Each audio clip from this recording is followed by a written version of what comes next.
Hello everyone. Beta, in this video we are going to discuss about eukaryotic cell. We have already done prokaryotic cell and its structure.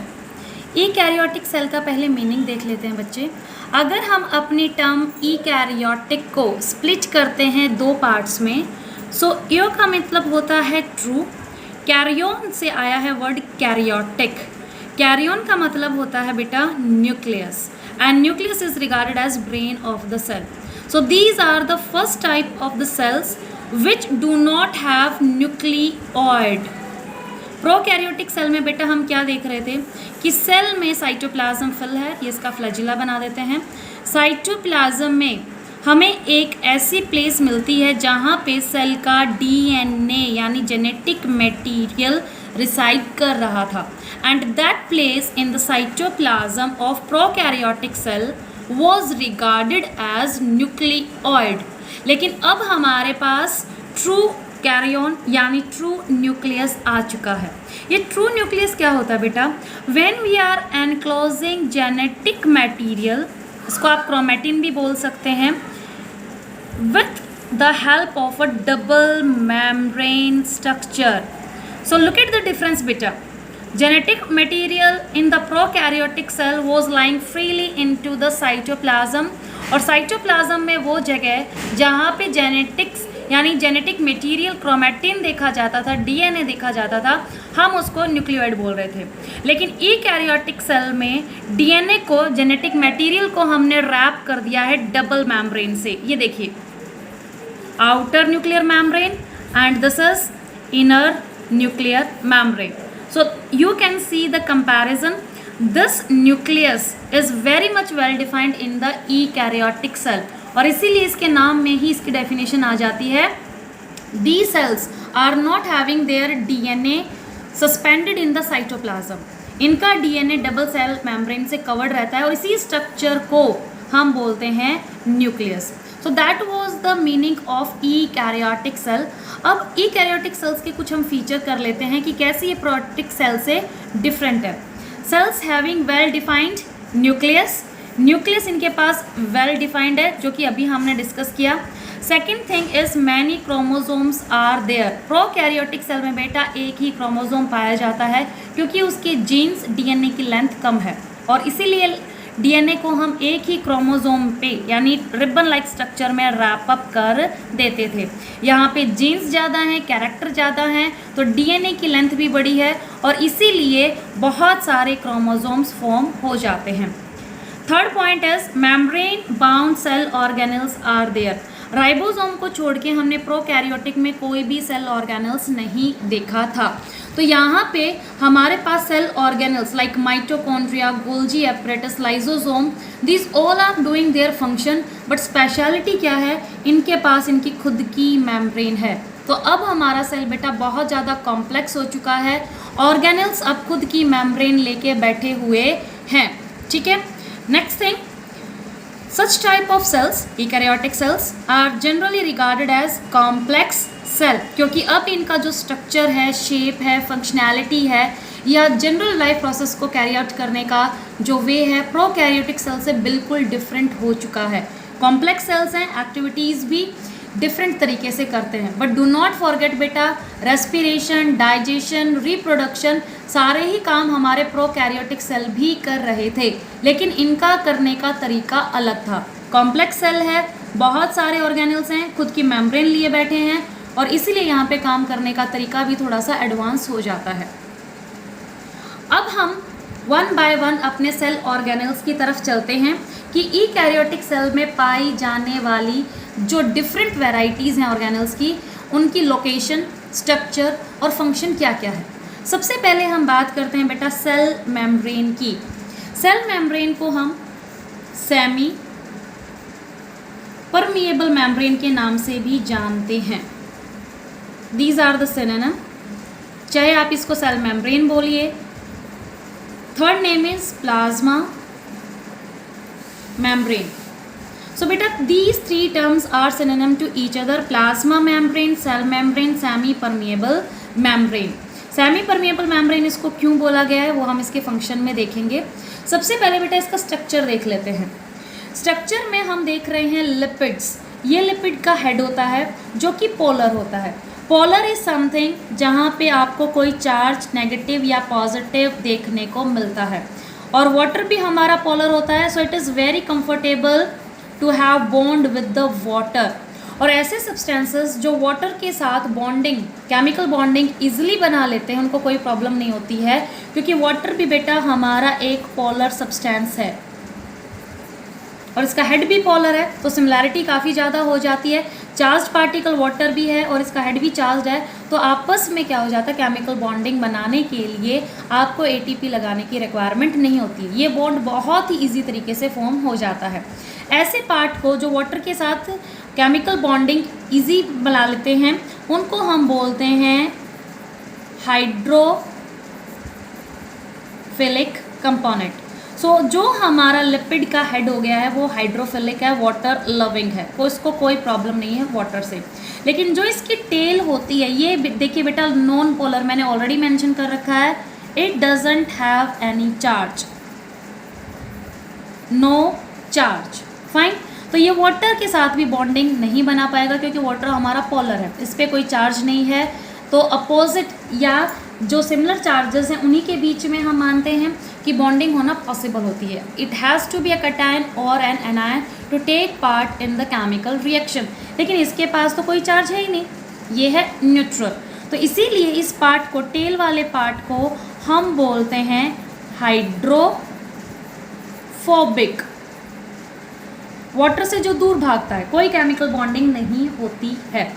सो ये structure बेटा मैंने क्यों कराया आपको, क्योंकि जब हम इस लिपिड के स्ट्रक्चर को मेम्ब्रेन में सस्पेंड करते हैं, वन बाय वन इसके अरेंजमेंट देखते हैं, तो ऊपर की साइड हमें इसका हेड देखने को मिलता है और बीच में जो इसकी टेल है वो अंदर की साइड हमें एम्बेडेड मिलती है। So it is a double layer. First layer ये देखिए ऊपर, लिपिड्स वन बाय वन अपने हेड को आउटसाइड मटेरियल में सस्पेंडेड करके अरेंज हो रखे हैं, इनकी टेल अंदर साइड है, यानी हाइड्रोफिलिक हेड बाहर की तरफ, हाइड्रोफोबिक जो पार्ट है वो अंदर की तरफ।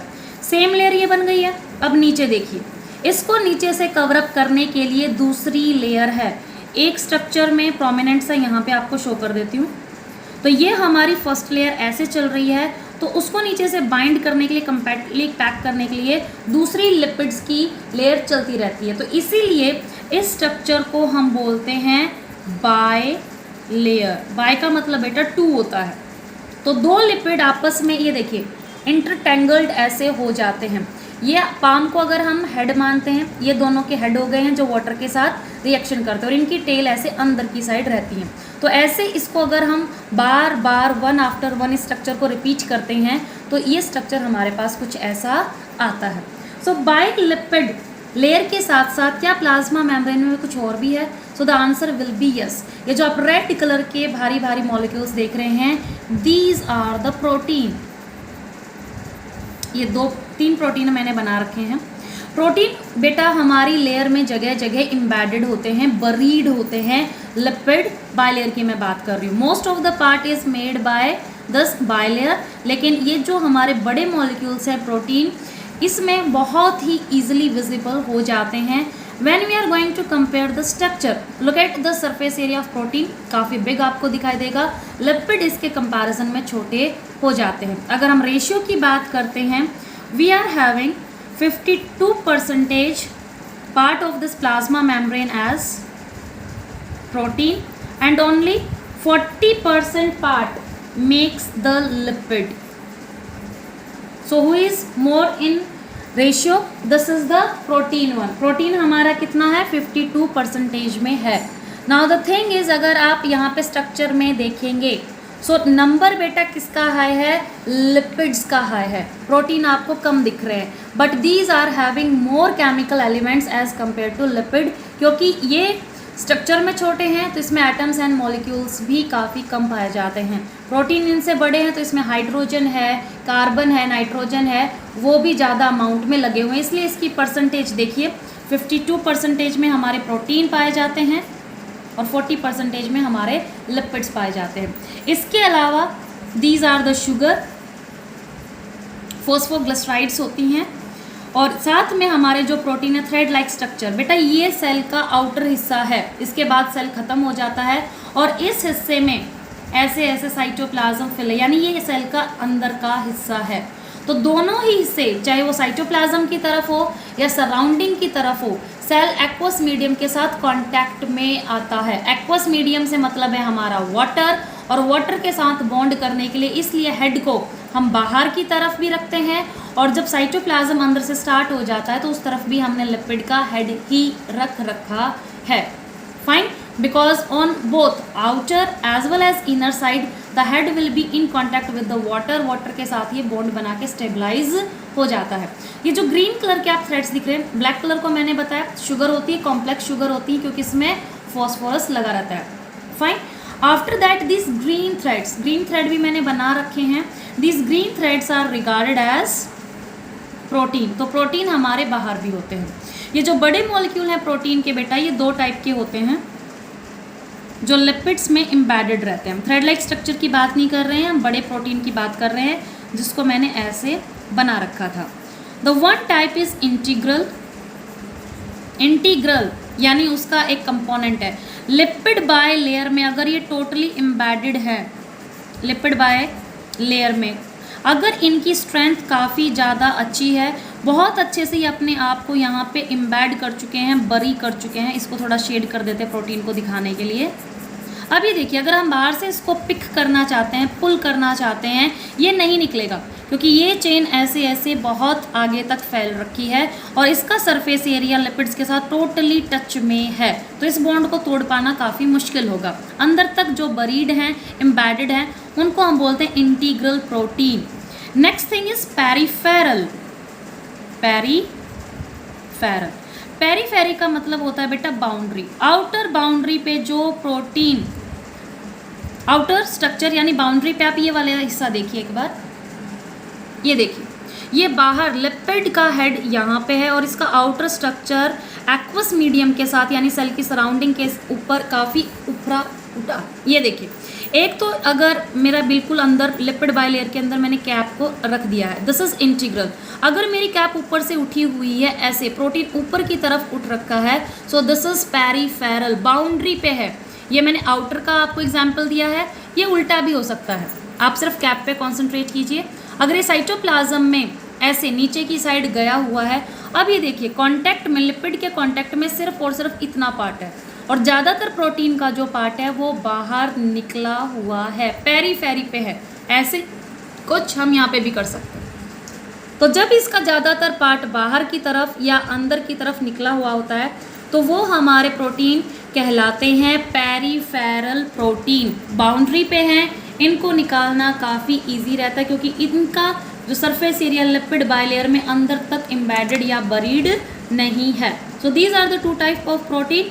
इन दोनों की ही कंपोजिशन हमें प्लाज्मा मेम्ब्रेन में देखने को मिल जाती है। इसके अलावा शुगर्स होते हैं, शुगर पे फॉस्फेट लगा रहता है। Next thing we are going to talk about plasma membrane is fluid mosaic model. This model was given in the year 1972 by two scientists named as Singer and Nicholson. तो इन्होंने जो model बताया था वो हमारे हर एक क्राइटेरिया को fulfil कर रहा था प्लाज्मा मेम्ब्रेन के। प्लाज्मा मेम्ब्रेन में फ्लूइडिटी कहाँ से आ गई? They have told this fluidity is regarding change in position of protein. Protein अपनी पोजिशन को चेंज कर सकते हैं। If this is first position, this is second position of protein, so this second protein can go here और ये जो हमारा first position पे प्रोटीन था वो सेकंड की प्लेस ले लेता है। तो मैंने इनको क्या कर दिया, फ्लिप फ्लॉप, ठीक है, दोनों को मैं आपस में ऐसे रोटेट कर रही हूँ या मैं ऐसे रोटेट कर रही हूँ। ये बोलते हैं लेटरल एक्सचेंज। ये अपनी पोजीशन को चेंज कर सकते हैं अकॉर्डिंग टू द रिक्वायरमेंट। जब ट्रांसपोर्टेशन में इनको लगता है कि ये वाला स्पेस आपको सूट नहीं कर रहा है, they are going to leave from that place और ये दूसरी प्रोटीन की जगह ले लेते हैं। तो इसलिए पूरी मेम्ब्रेन में हमें एक फ्लूइडिटी नाम की कैरेक्टरिस्टिक देखने को मिलती है, because these proteins are not rigid, कि जिस जगह पे हैं ये वहीं पे ही रहेंगे। ये अप डाउन भी मोमेंट को चेंज कर सकते हैं। अप डाउन से क्या मतलब है, अभी मैंने आपको बताई लेटरल, ये फर्स्ट की पोजीशन ले लेगा, ये सेकंड की पोजीशन ले लेगा। लेकिन अप डाउन से क्या मतलब है बेटा, अब मान लीजिए ये इसकी जहाँ से मेटालिक आपको अटैच दिख रहा है ये पार्ट, ये इसका हेड है, जहाँ से ये पूरी तरह होलो है, जहाँ से मेटालिक पार्ट अटैच नहीं है, ये इसकी टेल है। तो मेरा प्रोटीन बेटा ऐसे भी अपने आप को रोटेट कर सकता है। अब ये देखिए, हेड इसका ऊपर चला गया, सॉरी टेल इसकी ऊपर चली गई, हेड इसका नीचे आ गया। तो इस मोमेंट में भी हमारे प्रोटीन फ्लिप फ्लॉप कर सकते हैं। हेड जो अभी पेरीफेरी पे था वो साइटोप्लाज्म में आ सकता है, और जो साइटोप्लाज्म में पार्ट था नीचे वाला वो बाहर की तरफ ऐसे फ्लॉप होके बाहर की तरफ भी जा सकता है। So this condition makes our plasma membrane very very flexible, और ये फ्लेक्सिबिलिटी बहुत ज़्यादा इम्पॉर्टेंट है बेटा जब हम किसी भी आयन को, सोल्ट को ट्रांसपोर्ट कराते हैं। जब हमारे सेल की ग्रोथ हो रही होती है, इस टाइम पे हमें प्रोटीन्स की पोजीशन को चेंज करना पड़ता है।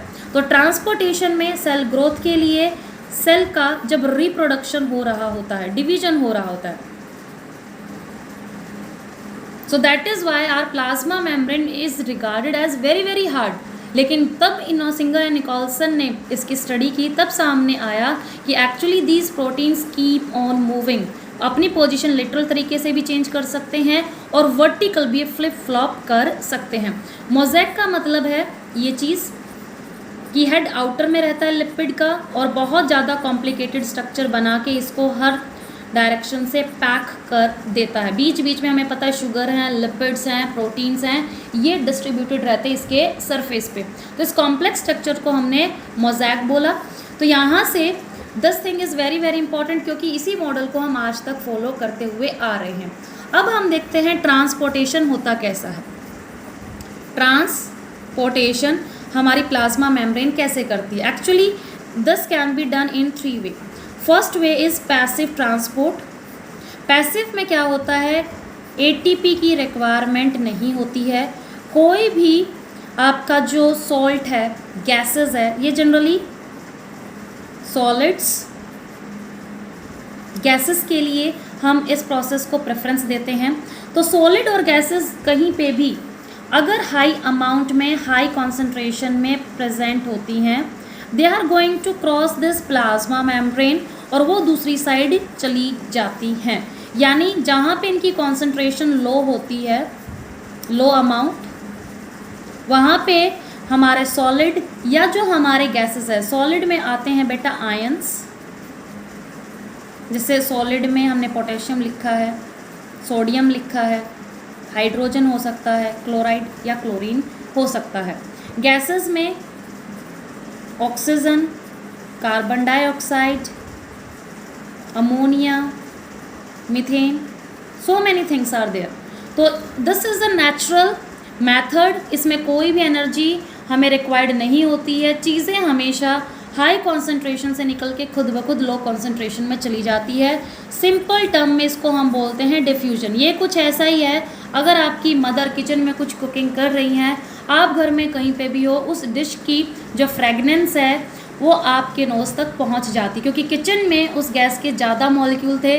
जिस रूम में आप बैठे थे वहाँ पे वो कॉन्सेंट्रेशन, गैस कम अमाउंट में थी, तो किचन से वो फ्रेगनेंस या स्मेल निकलती है और आपके रूम तक पहुंच जाती है। तो यहाँ पे बीच में कुछ भी हमें एनर्जी की रिक्वायरमेंट नहीं है, इजी प्रोसेस है, नेचुरल प्रोसेस है, we can not stop this thing. Second जो हमारा मेथड होता है ट्रांसपोर्ट का, वो होता है बेटा ऑस्मोसिस। ऑस्मोसिस जनरली वाटर की एक्सचेंज के लिए हम देखते हैं। तो वाटर भी सेम रूल को फॉलो करता है जो हमने डिफ्यूजन में किया था, हाई कॉन्सेंट्रेशन से निकल के लो कॉन्सेंट्रेशन में चला जाता है। But it is very very necessary that बीच में एक प्लाज्मा मेम्ब्रेन यानी सेल मेम्ब्रेन इसको अवेलेबल हो।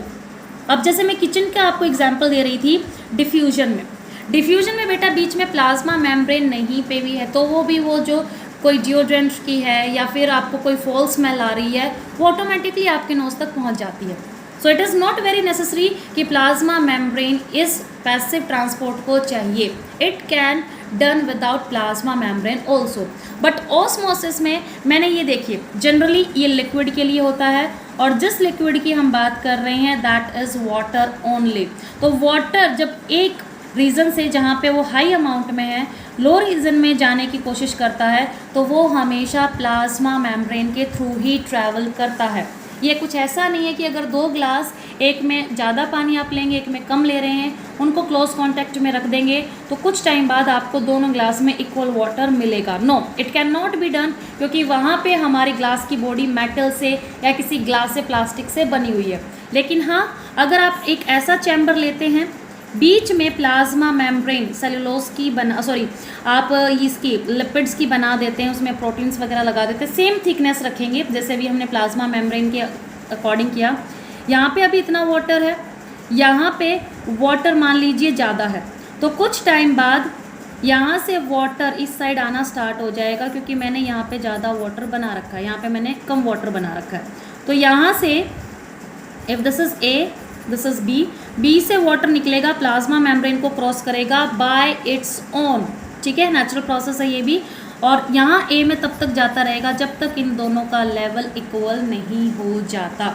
So this is osmosis. Osmosis के 2 टाइप होते हैं, एंडोऑस्मोसिस एंड एक्सोऑस्मोसिस। दोनों ही ऑस्मोसिस डिपेंड करती है कि सेल के बाहर एनवायरमेंटल कंडीशन हाइपरटोनिक है या हाइपोटोनिक है। इस टॉपिक को हम बाद में फिजियोलॉजी में डिटेल में डिस्कस करने वाले, what is mean by hypertonic और hypotonic. The third way of transportation through plasma membrane is active transport.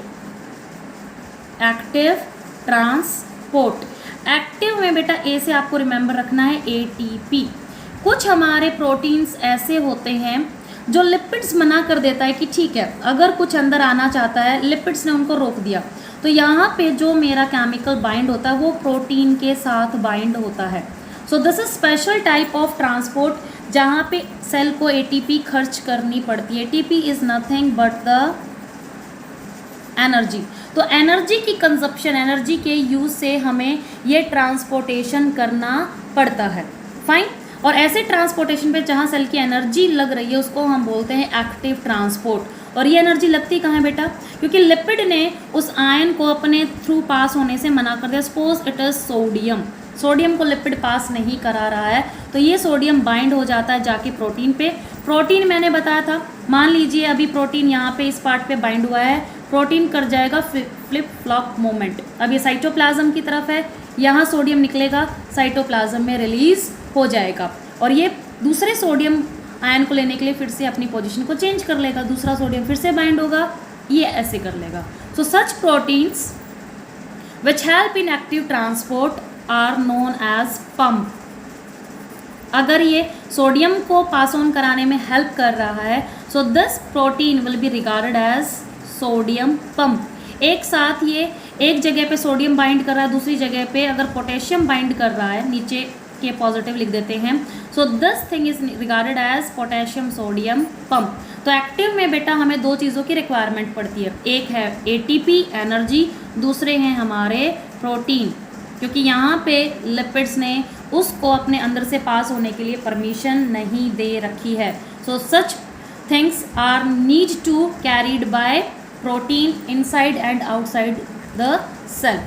अब आ जाते हैं, हमने एक वर्ड छोड़ा था प्लाज्मा मेम्ब्रेन पे कि क्यों इसको सेमी परमिएबल मेम्ब्रेन बोलते हैं। तो प्लाज्मा मेम्ब्रेन बेटा हर एक पार्ट को अपने अंदर अलाउ या अपने के थ्रू एग्जिट करने नहीं देती है, ये काफ़ी कम ही चीज़ों को एंटर या एग्जिट कराती है। सो सेमी वर्ड का मतलब है हमारा half, not each and every molecule can enter और leave the cell by its own requirement. ये प्लाज्मा मेम्ब्रेन डिसाइड करती है कि किसको अंदर जाना है, किसको बाहर जाना है। तो सेमी परमिएबल, परमिशन बहुत ही कम चीज़ों को मिलती है। So it is very very selective in its nature. So in this video we have done complete structure of plasma membrane. After that we have seen its function, क्यों हमें required होती है, and lastly we have done method of transport. इसके notes बनाइए, आगे का जो हमारे ऑर्गेनल्स है उसका पार्ट हम नेक्स्ट वीडियो में करते हैं। Bye everyone.